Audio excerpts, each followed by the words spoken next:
transportent?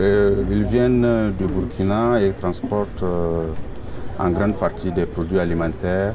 Colonel Amadou Zaroume, douane ɲɛmɔgɔ fɔlɔfɔlɔ Niger, ye laseli kɛ AFP kunnafoniso ye k'a fɔ ko camion 600 ɲɔgɔnna jatew de falen sumanjalanw na ani dumunimafɛn wɛrɛw la de cira Niger ma Burkina Faso jamana fɛ.